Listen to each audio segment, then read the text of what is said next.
আসসালামু আলাইকুম প্রিয় দর্শক, অন্যমঞ্চের আলাপচারিতে আপনাদের সকলকে আমন্ত্রণ জানাচ্ছি। একটি গল্প দিয়ে শুরু করা যাক। বাঘ আর বকের গল্প। গল্পটি হয়তো আপনারা জানেন। বাঘের গলায় আটকে যাওয়া হাড় বের করার পর জীবন সংশয়ে পড়া সেই বকের গল্প। ব্যথায় কাতর বাঘের আহা উহু দেখে খুব মায়া হয়েছিল বকের। কাছে গিয়ে জানতে চাইলো মহারাজের কি কোনো সমস্যা হচ্ছে। কোকাতে কোকাতে বাঘ বলল, গলায় কাটা ফুটেছে, তোমার লম্বা ঠোঁট দিয়ে বের করে দিলে অনেক পুরস্কার দেব। পুরস্কারের লোভে তখনই কাঁটাটি বের করে আনলো বক। এরপর পুরস্কার চাইতে রুদ্রমূর্তি বাঘ মামার গর্জন করে বলল, বাঘের গলায় মাথা ঢুকিয়ে আবার আস্ত অবস্থা ফিরে পেয়েছিস, এটাই বড় পুরস্কার নয়? প্রাণ ভয়ে তখনই উড়াল দিল হতভাগ্য বক। রূপকথায় সেই বকের মতো হয়েছে বিএনপির অবস্থা। সরকার আর তার মিত্র দলগুলোর ইচ্ছা পূরণের সঙ্গী হয়ে শেষ পর্যন্ত দিতে হচ্ছে খেসারত। আওয়ামী লীগের কার্যক্রম নিষিদ্ধ করার চক্রে যোগ দেয়া যে মোটি বুদ্ধিমানের কাজ হয়নি তা হারে হারে টের পাচ্ছেন নেতারা। অন্তর্বর্তী সরকারের বর্ষপূর্তির দিনেও যারা ছিলেন সবচেয়ে বেশি উদ্বেল, এক মাস পর এখন তাদের চোখে মুখে হতাশা। এখন দলটি বলছে নির্বাহী আদেশে রাজনৈতিক দল নিষিদ্ধ করা এক ভয়ঙ্কর চর্চা। অথচ মাত্র 4 মাস আগে সরকার নির্বাহী আদেশে আওয়ামী লীগের কার্যক্রম নিষিদ্ধ করা মাত্র বিবৃতি দিয়ে অভিনন্দন জানিয়েছিল তারাই। এতদিন পর এসে দলটি বুঝতে পারছে আরো একবার মেটিকুলাস শকের বলি হয়েছে তারা। প্রশ্ন হলো, 1 বছরে একের পর এক ভুল বিএনপিকে যেখানে ঠেলে দিয়েছে সেখান থেকে বেরিয়ে আসার সুযোগ কি আর আছে? বিস্তারিত জানতে চলুন যাওয়া যাক বিশ্লেষণে। 2024 সালের 5ই আগস্ট আওয়ামী লীগ সরকার পতনের পর আন্দোলনের নেতৃত্ব দানকারীরা বিভিন্ন সময়ে মৃদু স্বরে দলটিকে নিষিদ্ধের দাবি তুলতে থাকে। তবে তখন বিএনপির পক্ষ থেকে ছিল জোর বিরোধিতা। দলের মহাসচিব সহ বিভিন্ন নেতারা অনেকবার এর বিরোধিতা করেন। কোন রাজনৈতিক দলকে নিষিদ্ধ করার বিপক্ষে নিজেদের অবস্থান গত নভেম্বরেও পরিষ্কার করেন বিএনপির মহাসচিব মির্জা ফখরুল ইসলাম আলমগীর। 2 নভেম্বর এক অনুষ্ঠানে তিনি বলেন, বিএনপি দেশের কোনো রাজনৈতিক দল নিষিদ্ধের পক্ষে নয়। পাল্টা প্রশ্ন ছুড়ে বলেন, রাজনৈতিক দল নিষিদ্ধ করার আমরা কারা, এ বিষয়ে জনগণ সিদ্ধান্ত নেবে। নির্বাহী আদেশে আওয়ামী লীগকে নিষিদ্ধের দাবি ফেব্রুয়ারিতেও নাকচ করেন মির্জা ফখরুল। ঢাকায় 13ই ফেব্রুয়ারি সংবাদ ব্রিফিংয়ে তিনি বলেন, আওয়ামী লীগের নিবন্ধন থাকা না থাকার বিষয়ে সিদ্ধান্ত নেবে জনগণ। মির্জা ফখরুলের দাবি ছিল, বিএনপি একটা লিবারেল ডেমোক্রেটিক পার্টি যারা গণতন্ত্রে বিশ্বাস করে, গণতন্ত্রের সব নর্মস অ্যান্ড কন্ডিশন যেগুলো আছে সেগুলোর উপরে দলটি আস্থা রাখে। বিএনপির অন্য শীর্ষ নেতারাও বিভিন্ন সময় একই অবস্থান জানান। এমনকি সরকার পক্ষ থেকে আওয়ামী লীগের কার্যক্রম নিষিদ্ধের একদিন আগেও ছিল তাদের বিরোধিতা। বিএনপি নেতা মঈন খান 9 মে সাংবাদিকদের বলেন, আওয়ামী লীগ নিষিদ্ধ হবে কি হবে না তা বিএনপি নয়, জনগণ ঠিক করবে। এর একদিন পরে কিংস পার্টি এনসিপি সহ কয়েকটি মিত্র সংগঠনের মাধ্যমে আয়োজিত যমুনা ঘেরাও নাটকের শেষ দৃশ্যে আওয়ামী লীগের কার্যক্রম নিষিদ্ধের সিদ্ধান্ত জানায় সরকার। বিস্ময়করভাবে সেদিনই পুরোপুরি ভুল পাল্টে যায় বিএনপির। দলের মহাসচিব 10 মে চট্টগ্রামে আয়োজিত সমাবেশে বলেন, আজকে এখানে সমাবেশ হচ্ছে চট্টগ্রাম নিউ মার্কেটে, আরেকটি হচ্ছে ঢাকায়। দাবিটা কি? আওয়ামী লীগকে নিষিদ্ধ করতে হবে, তাই না? আমরা মাঠে যারা আছি তারা শুধু নয়, বাংলাদেশের 18 কোটি মানুষ আওয়ামী লীগকে দেখতে চায় না। পরদিন মির্জা ফখরুল বিবৃতি দিয়ে সরকারকে অভিনন্দন জানাতেও ভুল করেননি। আগের অবস্থান থেকে ঠিক 180 ডিগ্রি টার্ন নিয়ে বলেন, দেরিতে হলেও সরকার আওয়ামী লীগের কার্যক্রম বন্ধ রাখার সিদ্ধান্ত নেয় বিএনপি আনন্দিত। বিএনপি শুরু থেকে আওয়ামী লীগের রাজনীতি নিষিদ্ধের পক্ষে ছিল বলেও দাবি করেন তিনি। বলেন, বিএনপির দাবি মেনে আরো আগে এই সিদ্ধান্ত নেওয়া হলে চাপের মুখে ব্যবস্থা নেওয়ার মতো বিব্রতকর ও অনভিপ্রেত অবস্থায় সরকারকে পড়তে হতো না। দর্শক, বিএনপি সেই উচ্ছ্বাসের বাণে ভাটা লাগতে 4 মাসের বেশি লাগেনি। এই সময়ের মধ্যে দলটি বুঝতে পেরেছে, ওই যে বাঘের গলার হাড় সরাতে আরো একবার ব্যবহার করা হয়েছে তাদেরকে। -2 বাস্তবায়নের প্রথম ধাপে নিষিদ্ধ করা হয়েছে আওয়ামী লীগকে। এবার মাঠে একমাত্র শত্রুপক্ষ তারা, অর্থাৎ বিএনপি। বিএনপির বিরুদ্ধে এবার জোটবদ্ধ হয়ে খেলতে নেমেছে মেটিকুলাস ডিজাইনের সব পক্ষ। 5ই আগস্টের পর থেকে সেই সব পক্ষের জ্বালানির যোগান দিতে দিতে অনেকটা নিঃশেষ হওয়ার পথে বিএনপির রাজনৈতিক সুখ। রাষ্ট্র ক্ষমতার প্রায় সব প্রতিষ্ঠান হাতছাড়া হয়ে গেছে। বিশ্ববিদ্যালয়গুলোর ছাত্র সংসদ নির্বাচনে দেখা যাচ্ছে ভরাডুবি, সেই সঙ্গে জোটবদ্ধ প্রচারণায় সন্ত্রাস চাঁদাবাজের সিল লেগেছে বিএনপির গায়ে।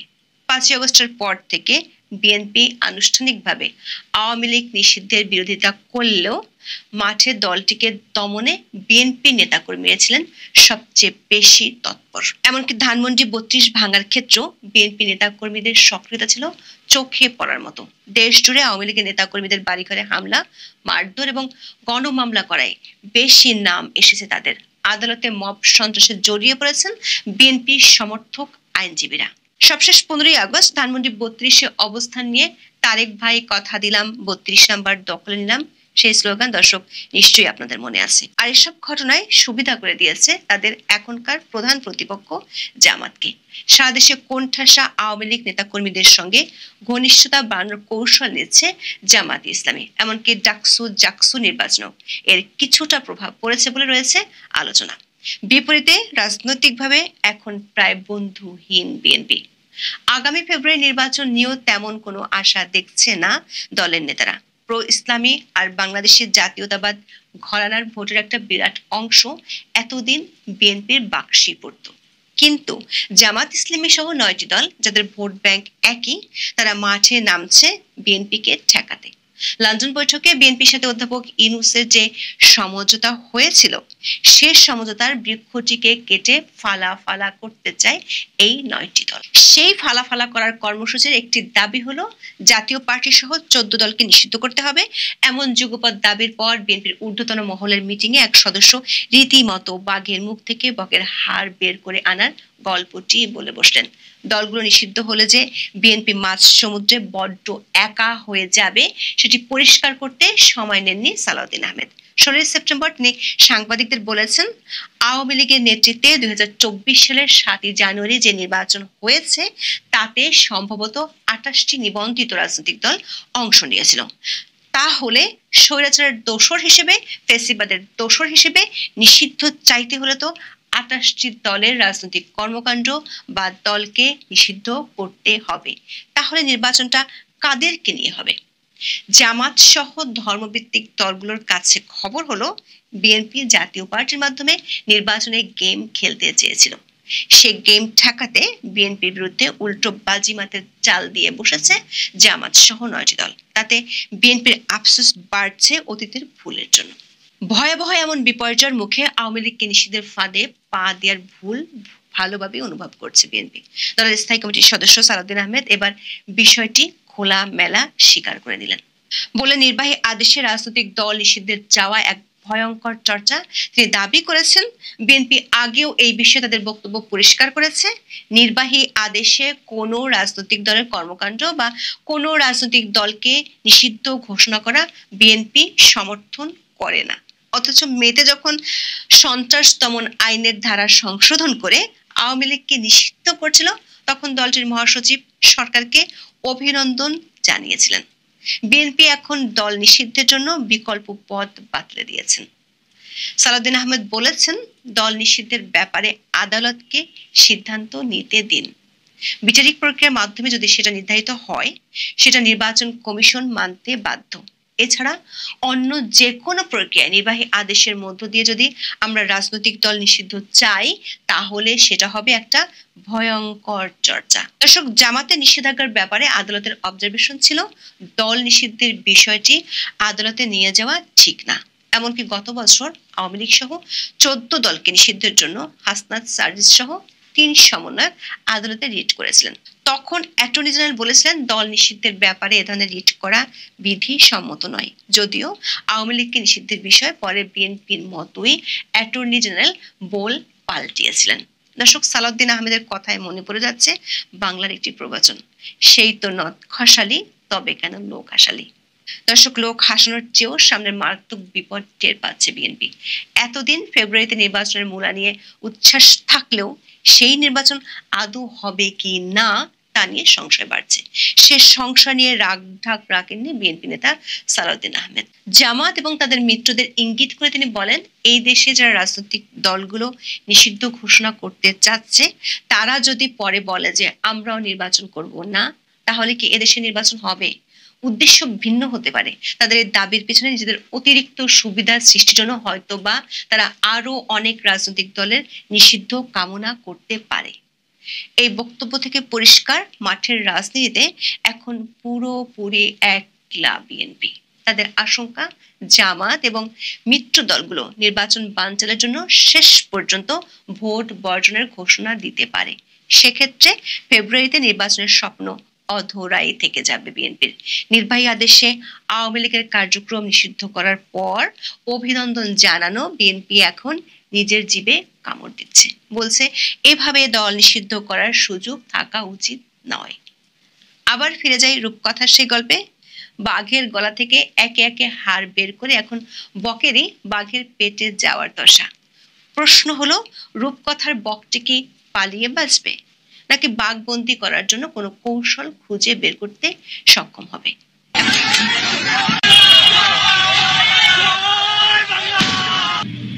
প্রিয় দর্শক, সাজ্জাদ কাদিরের প্রীতি নিন, শুভেচ্ছা নিন। এই মুহূর্তে আপনাদের সামনে কথা বলতে এসেছি আরেকটি লগি বৈঠা আন্দোলনের মুখোমুখি বাংলাদেশ। আসছে 111 সরকার, এই প্রসঙ্গটি নিয়ে এই মুহূর্তে আপনাদের সামনে কথা বলবো। আপনাদের নিশ্চয়ই 2006 সালে আওয়ামী লীগের লগি বৈঠা আন্দোলনের কথা মনে আছে।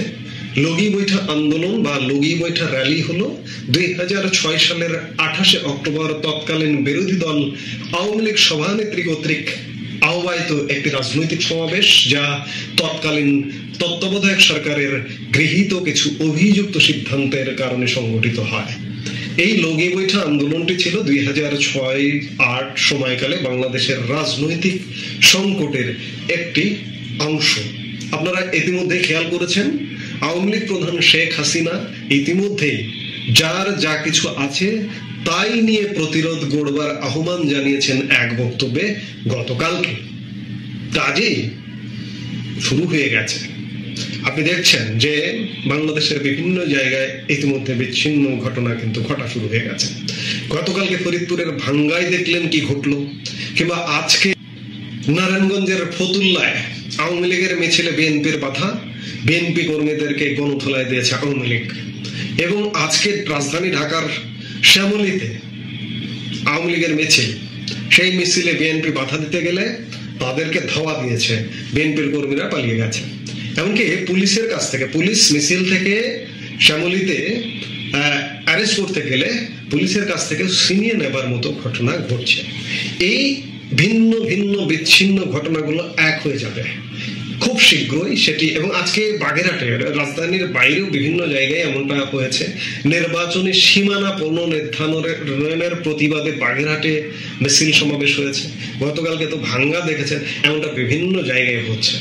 অর্থাৎ একটা লগি বইটা আসছে, কারণ আওয়ামী লীগ নেতা কর্মী যারা বাংলাদেশে আছে, যারা বাংলাদেশে আছে বলতে বাংলাদেশে 99% আওয়ামী লীগ নেতা কর্মী বাংলাদেশে আছে।